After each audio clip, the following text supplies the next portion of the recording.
Social మీడియాలో Maldives boycott చర్చ నేపథ్యంలో భారత్ క్రికెటర్ హార్దిక్ పాండ్యా ఆసక్తికర ట్వీట్ చేశారు. భారత్ గురించి మాల్దీవ్స్ చేస్తున్న ప్రచారం బాధిస్తుందన్నారు. అద్భుతమైన తీర ప్రాంతం, అందమైన బీచ్లతో పర్యాటకానికి లక్షద్వీప్ సరైన వేదికగా ఉందని తెలిపారు. తర్వాతి హాలిడే ట్రిప్కు తప్పక సందర్శిస్తానని పేర్కొన్నారు. పీఎం మోదీ లక్షద్వీప్ బీచ్లో పర్యటించి అక్కడికి వెళ్లాలని పిలుపునిచ్చారు. దీనిపై మాల్దీవుల ఎంపీ జహీద్ రమీజ్ స్పందిస్తూ ఇండియాను అపరిశుభ్ర దేశంగా అభివర్ణించారు. హోటల్ గదుల్లో మురికి ఉంటుందని విమర్శించారు. ఆవు పేడతో చేసిన లడ్డూకు ఇండియాకు తేడా లేదని డిప్యూటీ మినిస్టర్ షియూనా ఎద్దేవా చేశారు. దీంతో మాల్దీవులకు ఎవరూ వెళ్లొద్దని, మన దేశంలోని లక్షద్వీప్ను ప్రమోట్ చేయాలని నెటిజన్లు పోస్టులు చేస్తున్నారు. ప్రధాని మోదీతో పాటు భారతీయులపై ఇష్టారీతిన వ్యాఖ్యలు చేసిన తమ ముగ్గురు మంత్రులను మాల్దీవుల ప్రభుత్వం సస్పెండ్ చేసింది. ప్రభుత్వ అధికార ప్రతినిధి ఇబ్రహీం ఖలీల్ ఈ విషయాన్ని వెల్లడించారు.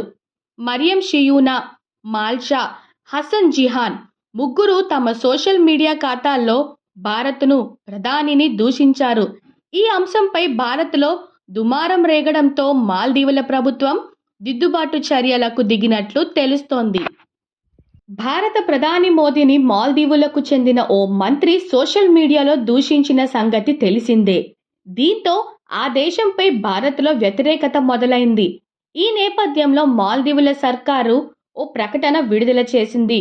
విదేశీ నేతలపై చేసిన వ్యాఖ్యల గురించి ప్రభుత్వానికి తెలుసు. అవి చేసిన వారి వ్యక్తిగతమే తప్ప మా ప్రభుత్వ అభిప్రాయాలు కావు.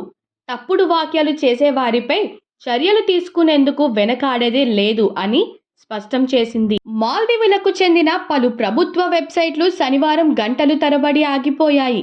వీటిలో అధ్యక్ష కార్యాలయం, విదేశాంగ శాఖ, పర్యాటక శాఖ సైట్స్ కూడా ఉన్నాయి.